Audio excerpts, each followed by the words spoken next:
अस्सलाम वालेकुम। दोस्तों, आज हम डिस्कस करेंगे कि सोलर पैनल्स और इन्वर्टर को आपस में मैच कैसे करते हैं और कितने नंबर ऑफ़ पैनल्स आपके स्ट्रिंग में मैक्सिमम या मिनिमम हो सकते हैं।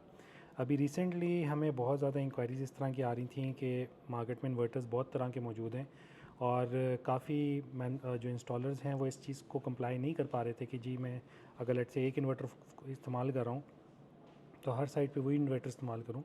तो उनको फिर परेशानी आ रही थी कि भाई मैं स्ट्रिंग साइजिंग किस तरह करूँ और इस इन्वर्टर में मेरे मिनिमम नंबर ऑफ़ पैनल्स कितने हो सकते हैं, मैक्सिमम नंबर ऑफ़ पैनल्स कितने हो सकते हैं स्ट्रिंग के हवाले से। तो आज हम इसी चीज़ को डिस्कस करेंगे कि जब आपने अपना एक इन्वर्टर फाइनल कर लिया है और आपके पास एक पैनल मौजूद है, तो आप किस तरह डिसाइड करें कि नंबर ऑफ़ पैनल्स मिनिमम कितने होंगे और नंबर ऑफ़ पैनल्स मैक्सिमम कितने होंगे उस एक स्ट्रिंग में।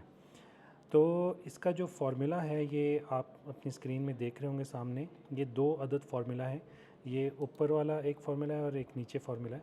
जो ऊपर वाला फार्मूला है इससे हम डिटरमिन करते हैं कि कितने नंबर ऑफ़ पैनल्स आपकी स्ट्रिंग में आ सकते हैं मैक्सिमम। और ये वो नंबर होता है कि जिसके बाद अगर आप इससे एक्स्ट्रा पैनल लगाएंगे तो आपका मोस्ट लाइकली जो इन्वर्टर है वो डैमेज हो जाएगा। ये हम बिल्कुल बिल्कुल maximum number of panels before damaging the inverter ये वो कैलकुलेट करते हैं। जो नीचे फार्मूला है ये फार्मूला डिटरमिन करता है कि आपको विद इन एमपीपीटी रेंज रहने के लिए अपने कितने नंबर ऑफ़ सोलर पैनल लगाने हैं। अब इसका मैक्सिमम नंबर जो है वो इसके साथ मैच कर भी सकता है और नहीं भी कर सकता है, क्योंकि अगर आप देखें कुछ इन्वर्टर्स ऐसे होते हैं जिनका जो एब्सोल्यूट मैक्सिमम वोल्टेज जो एक्सेप्ट कर सकते हैं वो 1100 वोल्ट होती है या 1200 वोल्ट होती है, और जो उनकी एमपीपीटी रेंज होती है वो 800 900 950 तक जा रही होती है।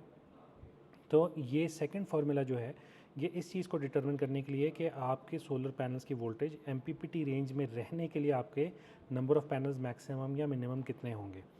ज़्यादातर ज़रूरी जो डेटा है वो ये वाला है, क्योंकि एमपीपीटी रेंज के अंदर रहना आपके लिए बहुत ज़्यादा ज़रूरी है। अगर आप एमपीपीटी रेंज के अंदर नहीं होंगे तो आपका solar most likely inverter production नहीं करेगा और आपकी जनरेशन ज़ाया होगी।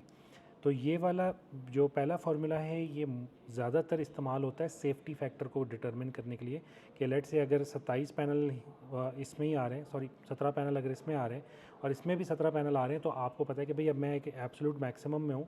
तो अगर इससे ऊपर लेट से अगर मेरे सारे पैनल लगाने के बाद एक पैनल बच गया है तो मैं किसी सूरत भी नहीं लगा सकता, क्योंकि इसके बाद मैं रिस्क करूँगा अपना इन्वर्टर डैमेज करना। तो जो हमारी रिकमेंडेशन होती है वो ये होती है कि आपने हमेशा एमपीपीटी रेंज के दरमियान में रहना है ताकि आपका सोलर पैनल ऑपरेट ऑप्टिमम करे और आपके इन्वर्टर जो है वो प्रोडक्शन में रहे हर वक्त। अच्छा, इसमें जितने भी फैक्टर्स लिखे हैं, एन जो है वो नंबर ऑफ़ पैनल्स हैं, ठीक है, और ये V D C max V O C ये सारी इसकी डेफिनेशन यहाँ पे लिखी हुई हैं। जो आपका ब्लू में है ये वाली इन्फॉर्मेशन आपको मिलेगी, ये ब्लू वाले जो हैं ये आपको इन्फॉर्मेशन मिलेगी सोलर पैनल की डेटा शीट से। जो ये पर्पल में है ये आपको इन्फॉर्मेशन मिलेगी साइट की वेदर कंडीशन से, और ये ग्रीन वाली जो है ये इन्फॉर्मेशन आपको मिलेगी इन्वर्टर की डेटा शीट से। तो आपके पास ये तीनों इन्फॉर्मेशन होना बहुत ज़रूरी है कि सोलर पैनल की डेटा शीट भी मौजूद हो, इन्वर्टर की डेटा शीट भी मौजूद हो, और साइट का मैक्सिमम और मिनिमम टेम्परेचर जो है वो भी आपके पास मौजूद हो। अब मैक्सिमम मिनिमम ये नहीं कि आज का मैक्सिमम मिनिमम कितना है, मैक्सिमम मिनिमम का मतलब ये है कि आप एक्सट्रीम्स लेंगे कि इस पर्टिकुलर साइट में हिस्टोरिकली जो मैक्सिमम नंबर गया है और हिस्टोरिकली जो मिनिमम नंबर गया है वो आप देखेंगे। अब लेट से अगर आप लाहौर में इसको कैलकुलेट कर रहे हैं तो लाहौर में आपका मैक्सिमम 50 तक गया हुआ है या 51 तक गया हुआ है। Just to be on the safe side आप इसको 55 तक प्लान कर लेंगे। मिनिमम आपका 1-2 तक गया हुआ है, लेकिन just to be on the safe side आप -5 तक इसको प्लान कर लेंगे। तो ये मैक्सिमम और मिनिमम एब्सोलूट से आपने नंबर लेने, ये आज की वैल्यूज़ नहीं होंगी, ठीक है। अब इससे आगे चलें। अब अगर हम यहाँ पे एक दफ़ा डिस्कस कर लें क्या चीज़ें हैं, तो जो आपका के वी है जो यहाँ पे आप देख रहे हैं इस वाले फार्मूला में भी मेंशन्ड और इसमें भी मेंशन्ड है, ये आपका operating voltage temperature coefficient of of PV panel है। इससे मुराद ये है कि अगर आप हमारी डेटा शीट वाली वीडियो को देखेंगे तो वहाँ पे हमारे टेम्परेचर कोफिशिएंट्स हैं हमारे सोलर पैनल के। तो अगर आप उन टेम्परेचर कोफिशिएंट्स में देखें तो एक पावर का टेम्परेचर कोफिशिएंट होता है, उसके बाद एक वोल्टेज का होता है और एक करंट का होता है। अब मैं आपके सामने डेटा शीट खोल भी लेता हूँ। मैं ये डेटा शीट अगर लेट से मैं खोलता हूँ तो यहाँ पे अगर आप देखें, यहाँ पे आपकी सारे कैरेक्टरिस्टिक्स लिखे होते हैं वोल्टेज करंट के, लेकिन जो यहाँ नीचे राइट साइड पे टेम्परेचर रेटिंग्स दी होती हैं, यहाँ पे आपको दिया जाता है टेम्परेचर कोफिशिएंट करंट का क्या है, टेम्परेचर कोफिशिएंट वोल्टेज का क्या है, टेम्परेचर कोफिशिएंट पी मैक्स का क्या है। तो हमने इस पर्टिकुलर कैलकुलेशन के लिए string number of panels in string के लिए हमने ये वाला कोफिशिएंट इस्तेमाल करना है, टेम्परेचर कोफिशिएंट ऑफ वोल्टेज। ठीक है, अगर आप देखेंगे यहाँ पे ये आपका टेम्परेचर कोफिशिएंट ऑफ वोल्टेज है। ठीक है, अब ये के डैश वी और के वी जो कि वोल्टेज के टेम्परेचर कोफिशिएंट्स हैं, वो दोनों सेम हैं ओपन सर्किट और ऑपरेटिंग वोल्टेज के लिए सोलर पैनल की केस में। तो आपने ये नंबर वही लेना है जो आपका डेटा शीट में मौजूद है। VOC जो है ये आपको सोलर पैनल की डेटा शीट में वोल्टेज, ओपन सर्किट वोल्टेज मिल जाएगी। और VMPP जो है ये आप देखेंगे आपको ऑपरेटिंग वोल्टेज भी फोटोवोल्टिक मॉड्यूल की STC कंडीशंस में मिल जाएगी। इसके बाद आपकी ये दोनों वैल्यूज़ जो हैं ये एक्सट्रीम लो और एक्सट्रीम हाई टेम्परेचर्स हैं सोलर पैनल की एनी टाइम, ये पूरे साल में। तो आप सर्दियों के मिनिमम लेंगे और गर्मियों का मैक्सिमम लेंगे। और यहाँ पे आके जो आपका फिगर्स आती हैं ये आपकी इन्वर्टर की डेटा शीट से मिलेंगे, जिसमें आपको मैक्सिमम इनपुट DC वोल्टेज जो कि इन्वर्टर अलाउ करता है, और minimum value of MPPT range और maximum value of MPPT range. अगर आप MPPT रेंज देखेंगे अपनी डेटा शीट में इन्वर्टर की, उसमें ना एक वैल्यू दी होगी कि मिनिमम मैक्सिमम क्या है। वो 300 से लेके 900 हो सकती है, 300 लेके 500 हो सकती है, हर इन्वर्टर की डिफरेंट होती है। आपने अपने इन्वर्टर की डेटा शीट को रेफ़र करना है। और ये मैक्सिमम DC इनपुट वोल्टेज है जो कि अमूमन 1000, 1100, 1500 इस रेंज में होती है। तो ये भी आपने अपने उससे डेटा शीट से चेक करना है। अगर हम सिर्फ एक सिंपल ट्रायल रन कर लें कि अगर हमारे पास एक केस स्टडी हो तो हम उसका अगर कैलकुलेशन करें, तो लेट से हमारे पास एक साइट है जिसकी मैक्सिमम एक्सट्रीम टेम्परेचर जो है ना 41.8 है और मिनिमम उसका -15 है। ठीक है, अब हम क्या करेंगे, ये फार्मूलाज हमने यहाँ पे दोबारा मेंशन कर दिए हैं जो पिछली स्लाइड पे थे। अगर आप ये देखें, ये ऊपर जो फार्मूलाज हैं ये मैंने यहाँ पे दोबारा से मेंशन कर दिए हैं। अब हम अगर मैक्सिमम निकालना चाहेंगे तो इन्वर्टर की डेटा शीट का एक स्नैपशॉट हमने यहाँ लगा दिया। इसमें आप देखेंगे इस वाले पर्टिकुलर इन्वर्टर की maximum PV input voltage 1500 volt है, और उसकी जो MPPT रेंज है वो यहाँ पे अगर आप देखेंगे वो 500 से लेके 1500 तक है। ठीक है, तो हम इन वैल्यूज़ को इस्तेमाल करते हुए अपनी कैलकुलेशन रन करेंगे। और यहाँ पे हमने जो अभी डेटा शीट हमने खोली थी सोलर पैनल की, उसकी पर्टिकुलर वैल्यूज़ हमने लिख दी। ओपन सर्किट वोल्टेज भी आ गई, आपकी ऑपरेटिंग वोल्टेज VMP जो होती है वो भी आ गई, और टेम्परेचर कोफिशिएंट ऑफ जो VOC है वो भी आ गया। अगर आप ये देखें केस 1 में हमने ये ऊपर वाला फार्मूला कैलकुलेट किया है जिसमें हमने 1500 जो कि हमारे पास VDC मैक्स था, जो यहाँ से हमने यहाँ से हमने देख लिया डेटा शीट से इन्वर्टर की, उसको हमने डिवाइड किया 49.35 जो कि हमारे ओपन सर्किट वोल्टेज है हमारे सोलर पैनल की STC वैल्यूज़। हम STC वाली इस्तेमाल करेंगे। उसके बाद हमने यहाँ पे टेम्परेचर्स डाल दिए, क्योंकि देखें डिवाइडेड बाय VOC आ गई, मल्टीप्लाई बाय 1 प्लस -15 हमारा मिनिमम टेम्परेचर है, -15 T जो है वो मिनिमम टेम्परेचर, और T डैश जो है वो मैक्सिमम टेम्परेचर है। तो मिनिमम टेम्परेचर -15 डाला, उसको -25 किया, और मल्टीप्लाई बाय हमने कोफिशिएंट कर दिया 0.265 जो कि -0.265 टेम्परेचर कोफिशिएंट है वोल्टेज का। हमारे पास वैल्यू आ गई 27.48। इसका मतलब ये है कि आप मैक्सिमम जो पैनल्स इसमें कनेक्ट कर सकते हैं 27.48 है। यानी आप 28 नहीं कर सकते, 27 कर सकते हैं। ऑफ कोर्स 27.4 पैनल्स आप लगा नहीं सकते, तो 27 आपके पास मैक्सिमम नंबर आ गया कि आप 27 को एक्सीड नहीं कर सकते।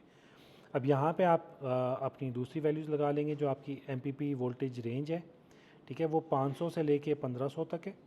आप उसमें रहते हुए इस फार्मूला को जब अप्लाई करेंगे तो आपके पास आ जाएगा कि जी आपका मिनिमम नंबर 13 है, मैक्सिमम नंबर 27 है।